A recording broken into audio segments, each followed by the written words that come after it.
5,000. This is the video of my 5,000th Minecraft speedrun. It's kind of crazy when you really think about it. Like, how many things can you confidently say you've done 5,000 times? Probably not too many. Back in 2021, when I completed the original goal of 1,000 completions, that was regarded as one of the best achievements in Minecraft speedrunning. And now, 3 years into the future, I've achieved something 5 times larger. I've actually spent over 1% of my entire life just doing the runs in this challenge. But milestones like this make every seed, every death, every second of it all worth it. Every time we get to this run, people know this already. It's a snapshot of the challenge, but it's also a snapshot of my life. My online username is Curryway. My IRL name is Anthony. I am doing a challenge to beat Minecraft 100,000 times before I die. This is the 5,000th speedrun happening live. It is February 2nd, 2025. I started this challenge on December 31st, 2022, after completing Minecraft 1,000 times originally back in 2021. This is a checkpoint. This is arguably the biggest checkpoint we've hit for a number of reasons that we just went over. One, we just completed the 4,000s faster than anything ever. It was also the best split we've ever had, and it's the first 5K milestone. 5, 10, 15, 20.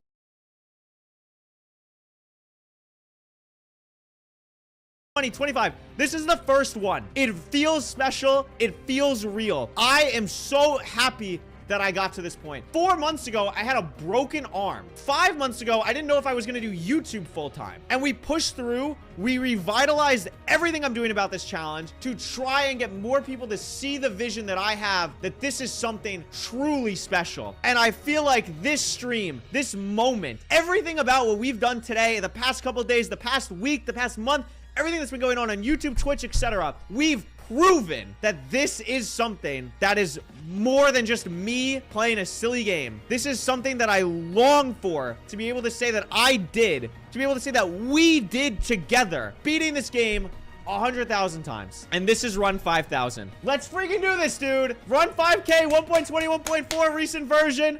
Let's lock this, man. Come on. I could talk for hours about how much this game means to me, but I don't think that would do it justice. Instead, I like to let my emotions throughout the challenge do the talking for me, and I hope it will cement itself as a part of Minecraft history. When I first announced the beginning of the 100K speedrun challenge, it was pretty much painted as an ambition way too absurd for anyone to feasibly pull off. The first couple thousand milestones are impressive for sure, but I think 5,000 was the moment where people genuinely started to believe that I can and will complete this challenge in the foreseeable future. Not only do I have thousands of people from the Minecraft speedrunning community watching this run, but I was also granted to be on the front page of Twitch for this entire day. And being able to show new potential viewers of MCSR the joy of speedrunning this game in the way that I do was really special as well. Thank you everyone so much for all of the support. I would not be in the position I'm in without all of you watching. With all that being said though, I want you to sit back and enjoy my 5,000th no reset speedrun. This is a solid overworld.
world. I wish I had some way to enter the 1000th. No reset. Speed run. This is a solid overworld. I wish I had some way to enter the nether right now, but that's okay. We got time. I am so freaking happy. Dude, one problem though.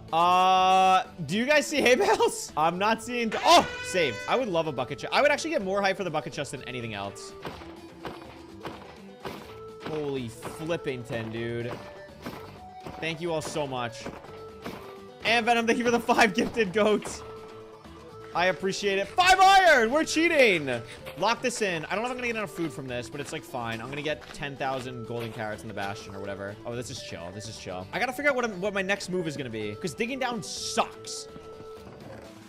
Oh, this could be useful, actually. I'm not gonna pop it now. I'll pop it later. I'm gonna go on top of this mountain and pop the map. I am so grateful that I get to do this and share this moment with you. Thank you. That's Anna Maestro's. To give you an idea of where we're at, that's Anna Maestro's 5 gifted. That was the world name. I'm gonna pop this now.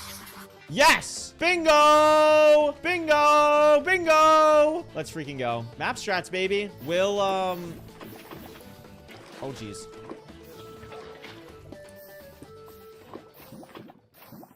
Will E-Ray be nice to me? For over 25 years.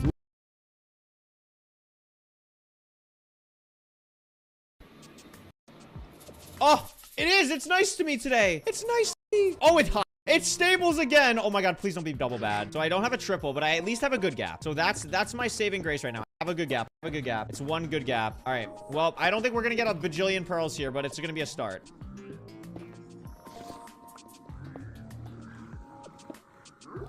Okay, this. 0. Well, it's early. It's early. And I had a full inventory. I'm gonna save these in case I get better gold armor. Okay, now it's 0. Now we have 0 pearls. Ender pearls are optional. We love this version, though. We love this version. Surely like 1, so I can just like have the inventory slot. Okay, thanks. Oh, a 2 trade. No, thank you. That's good. So here's the question. I mean, I just go to another bastion, right? Like I just simply go to another bastion. So I need to go positive Z. The easiest way to do that is probably the way that I came in. Or I could just go for spawner right now. Let's actually do that. And maybe I load a bastion nearby or something, or like, also it could just be Trevor, and Trevor would be chill. Thank you all, seriously. I will never have words for days like today. Oh, a room portal. All right, looting 3, and I'll literally meow. No. Mending thorns. You can still meow. Okay, fine. Meow. I see it. Oh my god, what is it? It's like unboxing. Oh my god, it's another stables. I can't escape. I actually can't escape. Okay. Take 2. Second verse, same as the first. Let's hit these trades, because if we don't, it's gonna get a little ugly for the believers. So let's go piglins. How are we looking? I have 7. I have 7. I need pearls. Oh, I have 10. Okay. I'm just gonna start going, and maybe we hit a warped on the way. Thoughts? Here's our game plan. Because obviously, we don't have enough pearls to beat the game yet, right? We don't have enough pearls. That's okay, though. Because there's multiple other ways we can get it. 1, we just hit a warped on the way. That would be awesome. We hit a warped on the way. This ends up being a real fort. Awesome, amazing, great, fantastic. Or, this spawner that we're going to is a Trevor. And if it's a Trevor, we just trade for more, because I need more anyway. Either way, this is productive, at least right now. Nogi, thank you for the $5. Nogi is editing a run in the 3000s right now. That is true. It's really okay. We're almost done. We're almost to the 4000s. We're like 3 runs away, guys. It's okay. Shout out all my editors. They're freaking so cool. Shout out all my script writers. They're also so freaking cool. They allow me to do these 15 run days right now. They allow me to get to this point. If it wasn't for the insane team that I have at the moment, I would still be doing 10 run days, and I would be a lot more downtrodden. I am gonna have no voice tomorrow, baby. Oh my god, is that Trevor? Wait, what is this? So I should play this. Oh no, but I should see what the spawner is first, I think. Wait, we just go through the bastion to the fortress. Excuse me. Hello? Oh my god, I see it. Okay, it's another stables? Dude, like, okay, guys, I get it. We like the stables bastion today. This is like literally my 12th stables. Stables Sunday. I need this. Okay, yo, chill. Your reach is stupid. I'm just doing this. It's probably fine. Oh, that's not fine. Surely this 3rd gap gets me what I need, right? Let's play 3 stables gaps. That'll entice people to start speedrunning Minecraft. That's also a good gap. I could just preemptively mine it. I don't think I'm gonna do that, though. I'd prefer not to do that. I have none. Okay, never mind. We're preemptively mining it. I don't care. I don't care. We're not doing anything else, and they have given me no pearls, so we're gonna go mine it. No more stables. No, it's just not worth overlapping, because I can't get there quickly. It's not like I can pearl there and pearl back. I don't know how many pearls I'm gonna flipping get, dude. Hey, guys. How are we doing? I got none. I got none from the whole gap. I got none from the whole gap. Oh my god. Oh my god. It's over. Surely, right? Like a pearl trade. Oh my god, I have 14. Oh my god. Okay, if I can get one more, I'm golden, baby. I don't think I'm gonna get this last pearl trade. I'm gonna be honest with you. Oh, they're done. They're out of gold. They're out of gold. Okay. All right. Well, that answers. Okay, well, that answers that question. That answers the question. Okay, well, here's the good thing. This should still be decently fast, right? I should blaze bed. I should blaze bed. It's correct to blaze bed. I'm going to blaze bed. We're gonna hit sheep in the overworld, and it's gonna be wonderful, because I'm definitely gonna hit a surface blind in 1.21. It's gonna be great. Guys, thank you for the level 15 hype train. That's insanity. That's just absolutely off the wall bananas. TJ, thank you for the the tier 1. I'm stupid. TJ is literally doing the script for run 4000. That's not a bit. He's literally, that's the script that TJ's working on right now. That's not a bit. Listen, we're making progress. Okay, we're making progress, guys. It's fine. No, it's okay. Surface, please, God, surface. Oh my god. And they're sheep. I smell the 0. Okay, what do we got here? 134.7. You can go away. 134.7. 133.9. That's 0.8. That's not awful. I can get the sub 40.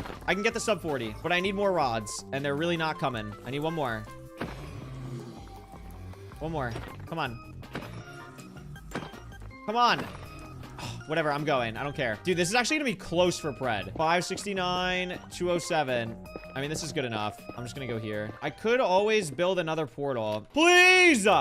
Surface, that's honestly, like, also fine. It's doable. It's doable. I just want to beat the game, man. I just want to beat 5K. Oh! No way. What? Okay, it's here. We just lock in. I've done this 5,000 times. We can do this. Oh my god, here we go. Okay, there's no nav, so good luck. Okay, it's not mid, guys. Oh my god.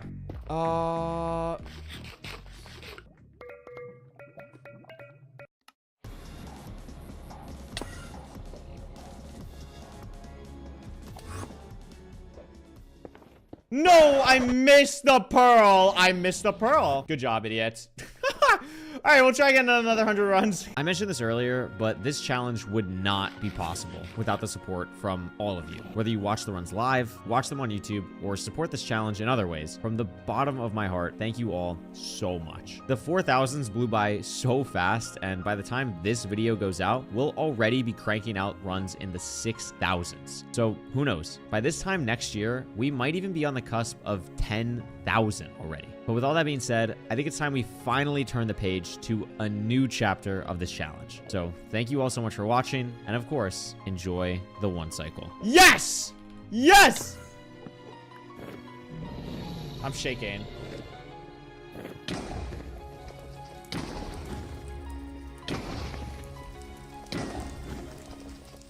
Yes! Oh my god! 5! 1, 2, 3, 4, 5,000! Oh my god.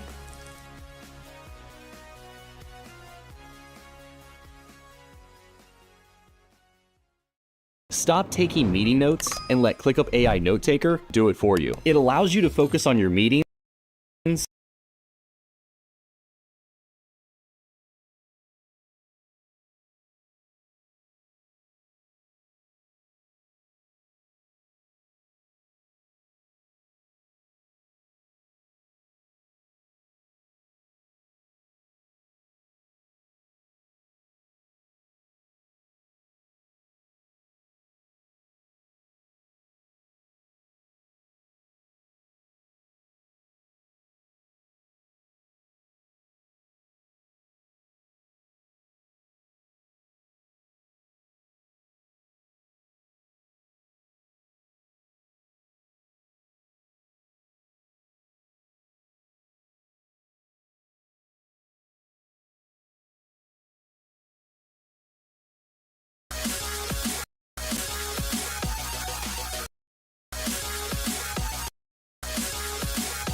dazzling the player with something cool, and then one-upping itself over and over again. So, with my experience as a Mario Kart 8 Deluxe custom track creator, and as someone who loves learning how games work behind the scenes in general, today I want to talk about how this track is put together structurally, and how it manages to repeatedly surprise the player using some simple game development techniques. Okay, so let's start by quickly going over the track's structure. After the crazy looking Skybeam cannon thing, the track's first lap is basically typical Rainbow Road stuff. There's a few turns, a few jumps, and then 3 twisty turny sections that would have felt at home in Mario Kart 8. This big U-turn part applies a temporary boost effect to the drivers, which is also used on the water section of Starview Peak and the second half of Bowser's Castle, and we'll be seeing a lot more of this gimmick later on in this track as well. Speaking of which, lap 2 starts with the surprise reveal of this extremely cool looking crystally floating island, which seems to basically be an excuse to allow the track to feature a water section, and which also once again applies the boost effect.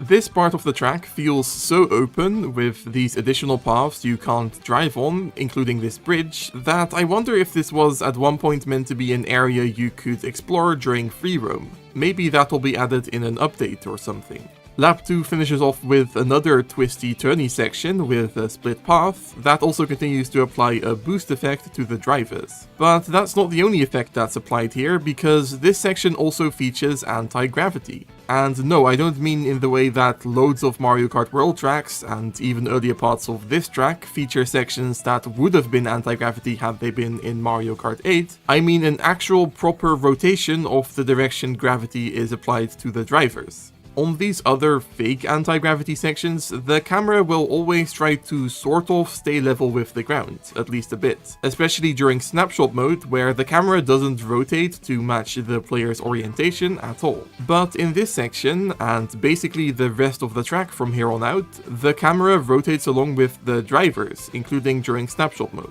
You're actually driving almost completely vertically here, but because of the anti-grav, that's hard to notice in the moment.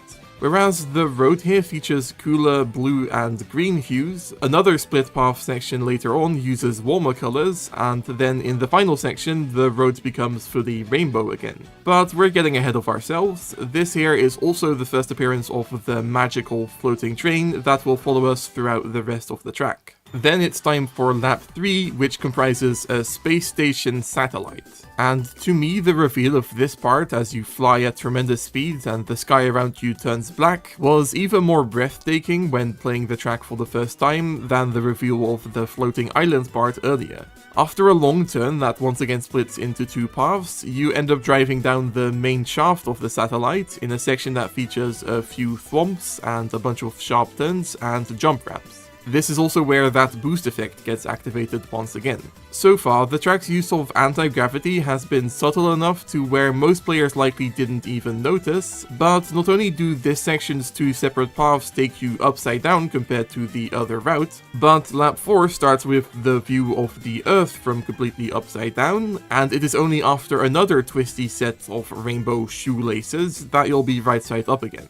This is also where the train from the end of lap 2 comes back, and somewhere along the way it's picked up a bunch of characters and other recognizable elements from many of the game's previous tracks. Lap 4 and the track as a whole ends with a few more turns where the drivers receive that boost effect one last time, and the finish line is actually this floating star ring thing, which is pretty unique. Okay, so that was cool and all, but what is there for me to talk about from a game development perspective? There are just 4 straightforward sections. The Rainbow Road part, the floating island...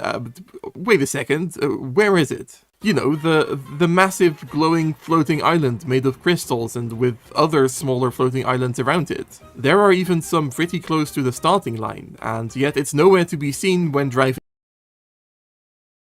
on the earlier part of the track. This is a part of what I would call the magic trick of Mario Kart World's Rainbow Road, because a first playthrough of the track relies so heavily on surprising the player with its many different sections that the developers seemingly decided to make it 100% certain that these parts couldn't be spoiled by paying attention to what's up ahead. From what I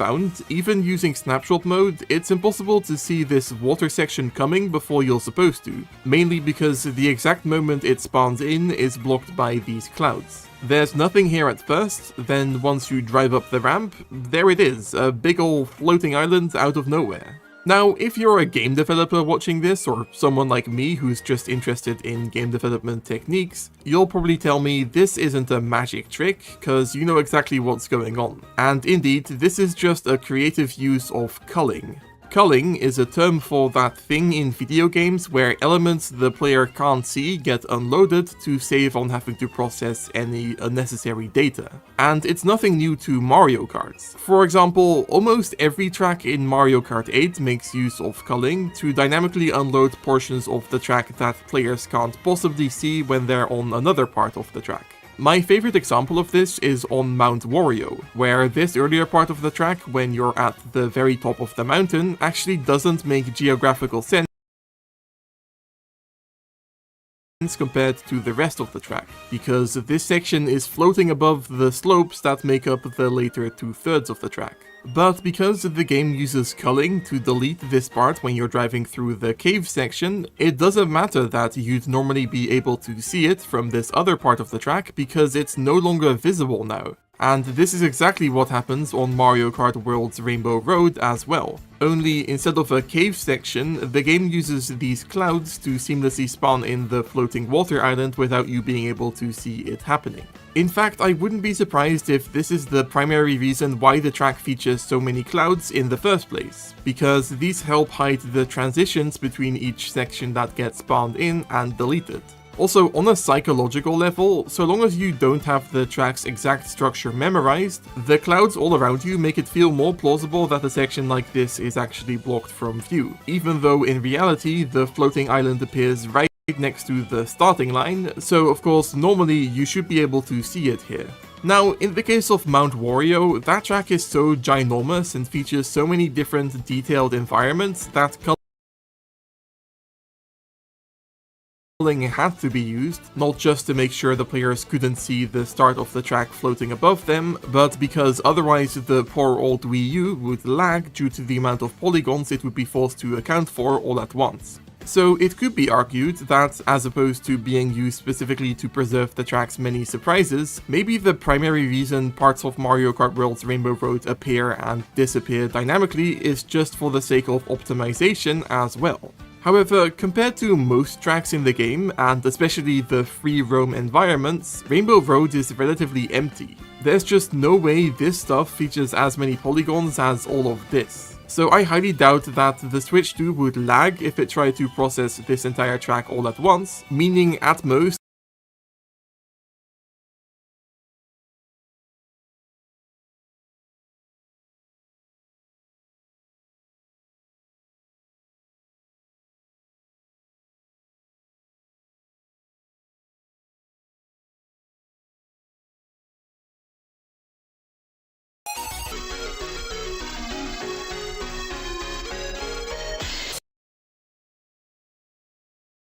conserving processing power if it tried to process this entire track all at once, meaning at most, conserving processing power is the secondary purpose of dynamically culling the track's different sections. Anyways, even though these can be seen when looking back at the start of the track, the two sections that comprise Rainbow Road's last lap are deleted at the same time the floating island gets spawned in. This makes it to where you can never get a close look at the section until the final lap, because these two parts would actually be really close together if they were ever loaded at the same time. Also, the game tries to get away with something sneaky here, because by the time you reach the top of this anti-gravity section, the first part of the track, apart from the finish line, has also been completely unloaded. But the funny thing about that is that we didn't go through another cloud tunnel to get here, meaning, yeah, there we go, the game just unloads and reloads this section in plain sight so long as I look in the right direction. This is definitely one of the cases where culling isn't used to preserve any surprises or whatever, because we've already driven on this part of the track, so it probably does just get unloaded to make way for the space station part to get loaded in.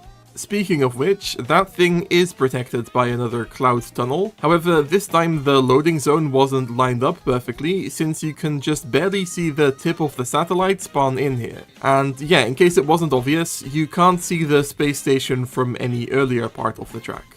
Looking back from this glider section, although you can see the road you jumped from the whole way, by the time you reach the space station, basically the entire rest of the track has unloaded.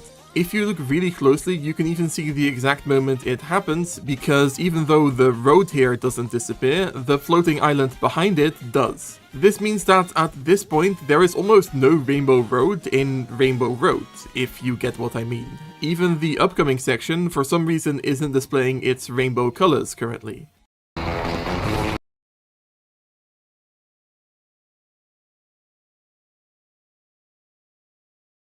A very obvious some reason in Rainbow Road, if you get what I mean. Even the upcoming section, for some reason, isn't displaying its rainbow colors currently. By the way, a very obvious relic of the fact that there used to be a road here is that the light the road casts onto the clouds is still there. So all these clouds normally aren't neon like this on their own. This light is cast onto the clouds from the Rainbow Road using light maps, and those don't get disabled when the road is unloaded. Okay, so the satellite part is followed up by these two pretty large twisty sections, but as we know now, the game unloads the entire Rainbow Road part of the track here. So at what point do these pieces of the puzzle emerge again? Well, as it turns out, that happens right here, in full view of the drivers so long as you've taken the right path and are looking up. This is by far the most blatant and, I think, funny example of this culling technique in action, but I should also emphasize that this is by no means actually a problem. Finding the seams in a part of the game like this isn't something I do to laugh at the developers, or I guess in this case to complain about the game's price. There are plenty of problems just like this that can be pointed out about my own work as well. I just think shedding light on this kind of stuff is entertaining and fascinating. So please don't get the wrong idea about what I'm trying to do here. Regardless, once you shoot back down to that part of the track, the whole thing is loaded all at once, except for, once again, the floating water island, and, weirdly, the big finish line ring. That thing seems to pop back into existence the moment you land on this road, which also perfectly blocks the view of it spawning, so I can't find a way of showing the finish line load in real time. However, what I can show is that a bit later on, after going through another cloud tunnel, this is where the space station unloads. This means that we've now come full circle. At this point only the end and the beginning of Rainbow Road are loaded, while the more crazy sections have been culled, which is exactly how it is when you start the track. So now we know the trick that allows Mario Kart World's version of Rainbow Road to repeatedly surprise the player with its increasingly outlandish sections. But of course, a large part of what is so impressive about the track isn't just its convoluted structure, but also its visuals. Like I talked about in last week's video, it makes sense that most of Mario Kart World's environments don't look that much better than some of Mario Kart 8 Deluxe's tracks, since most of the Switch 2's additional processing power is likely being used to deal with the much more power-demanding nature of rendering an open world. But despite technically featuring that open world in the form of Planet Earth below you, in reality of course Mario Kart World's Rainbow Road is self-contained, meaning the developers could make much more liberal use of the Switch 2's processing power. So not only does this track feature this absolutely beautiful stained glass looking Rainbow Road material, but this is also probably the best looking water in the game. And man, there are just so many particles and swirly effects and whatnot all over the place. It's this stuff that truly breathes life into this track in a way that no prior Rainbow Road is able to match in my opinion. Even beyond the obvious examples like the rainbow chunks dripping off of parts of the track, there are loads of subtle cloud effects and other particulates in the air that add so much atmosphere to the world around you. The way the sky turns completely black as you're leaving the atmosphere on your way to the space station is also a really cool visual, and this simultaneously gets rid of the clouds that surround the skybox in other sections. This really adds to the way the game manages to perfectly capture the scale of the curvature of planet Earth, with how you can barely notice it during the lower down parts of the track, but while you're in outer space, it feels like you can see the entire planet all at once. Another cool thing to pay special attention to is the details on the ground below. Not only can you see Starview Peak and Bowser's Castle poking through the clouds, but basically the entire world map has been remade at this much lower quality scale. So tracks like Peach Stadium or Crown City are pretty obvious, but how about the dome of Dino Dino Jungle or the giant bridge? Interesting, by the way, that the big light beam cannon thing is gone when you're up on the track. It's also weird that they did bother to model Bowser's Castle, but forgot to include the massive cloud that hangs above it. And in general, it is super easy to nitpick about the quality of this entire miniature world they've made here, though honestly this is impossible to see without zooming in like I'm doing now, so it's not actually a problem. You can also see DK Spaceport down on the ground, which is noteworthy because that track actually ties into Rainbow Road.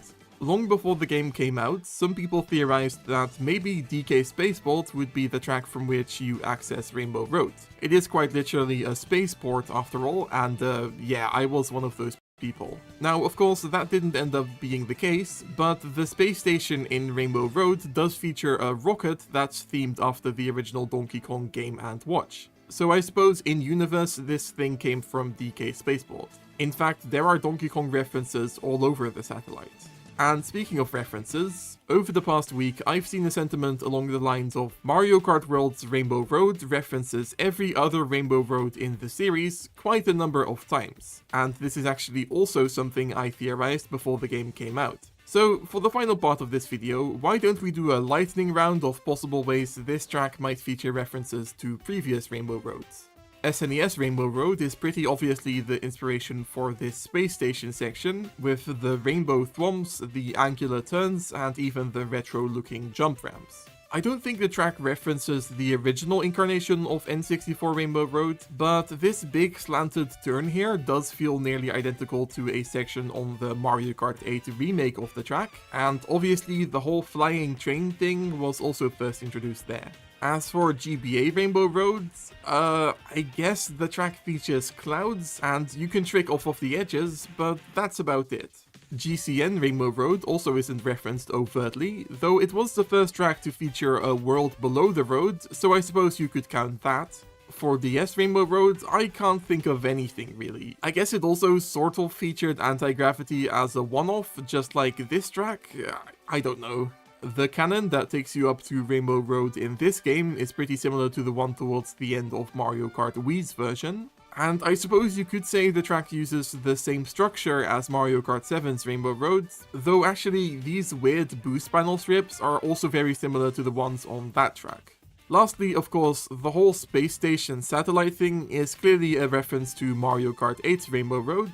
In fact, this and the SNES and N64 references are the only ones that I think are 100% intentional. Like, if you think about it hard enough, you can say every part of this track is a reference to something. This part, for example, is basically identical to this section in Sweet Sweet Canyon, and this part is also very similar to the end of Big Blue. But I don't think any of that was intentional, and it's far from what matters most about any given Mario Kart track. When it comes down to it, despite all of its surprising uses of simple game development techniques, dazzling visuals, and possible Easter eggs, what's really going to make a track fun in the long run is its design. And to be honest, I still can't quite tell whether I actually love to play on this track because of how it plays, or because of all those other superfluous elements. After all, it doesn't feature any obscure shortcuts or sections that are tricky to get through, and like, for example, I know this is a bit of a hot take, but although Mario Kart 8's remake of N64 Rainbow Road was really amazing to me the first dozen or so times I played it, after a few years, or now more like a decade, that excitement has worn off, and I've ended up finding the track not that fun to play on, and really quite boring most of the time, honestly. And I'm afraid that that same thing may one day happen for this Rainbow Road as well, but I guess that remains to be seen. For now, that's gonna do it for this video, guys. Sorry I didn't talk about the track's amazing music, or discuss every passenger on the flying train in depth, but this video is already getting too long as it is. If you enjoyed, please consider leaving a like or subscribing or leaving a comment or something like that. I also have a Discord server linked in the description, and if you want to watch my videos early, you can sign up for a YouTube channel membership. Thank you so much for watching, and bye bye!